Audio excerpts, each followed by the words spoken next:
palit ng oil seal harapan saka sa likuran, rear and front oil seal change, so need also this one to remove.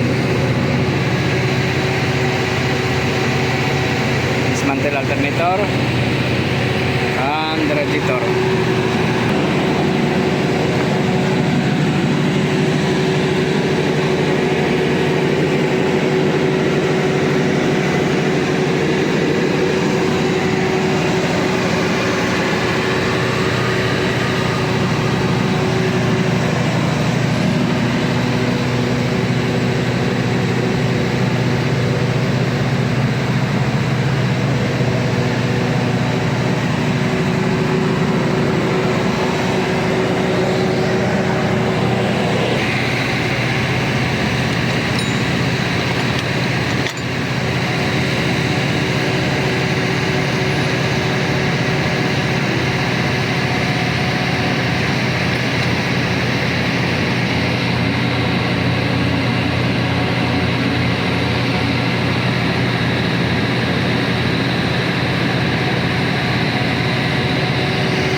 Niya meron naman siyang dawil,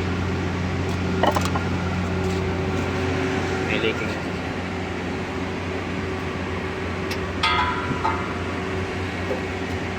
Need to change oil seal, front oil seal.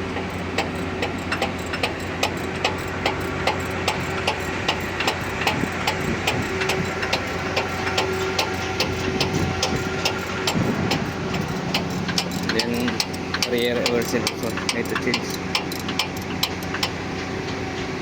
Harapan.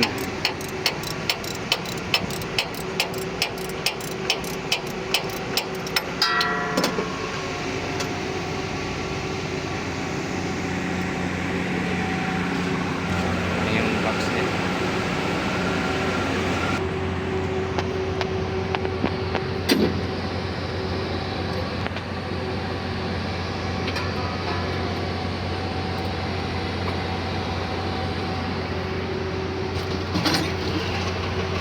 Erpan, also this starter remove need to change.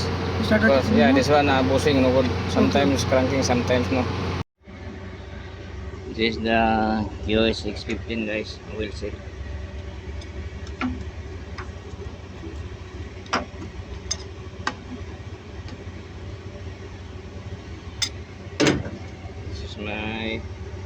This one guys. If you saw like this guy, this one guy too much. Good guys, only press and adjust. See, only press, adjust, and the reverse also press. Okay, because if you did not press, you cannot turn. Must be press, adjust. So what kind of angle you need, so you can use just like that. And ta-dang! Very easy to remove guys.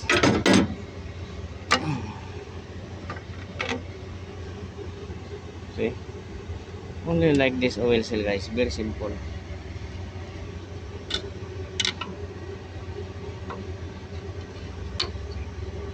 One oil seal. First, there is a sleeve together. One set together guys, like that guys. With a sleeve. QS 615 guys. and the rear side also guys. Already I remove, but I explain to you guys how to easy to remove. Yes,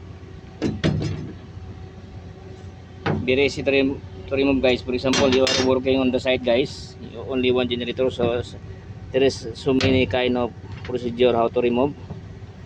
First guys, if you don't have power, you don't have drill, so use by chisel or screwdriver, the sharp one. Yes, this is the one guys I use. I cut the side, cutting the side. Do not cut outside or inner side. You cut from the side, you make chisel. Cutting make hole, so very easy to make remove outside. See what I did here? I make cut the side, making more big, and then cuts the angle screw. Then remove. Very easy to remove. This is the rear oil seal guys. Double is the original with sleeve and from side. Okay guys, QSX 15. Okay guys, thank you for watching guys. Don't forget to like and subscribe my channel.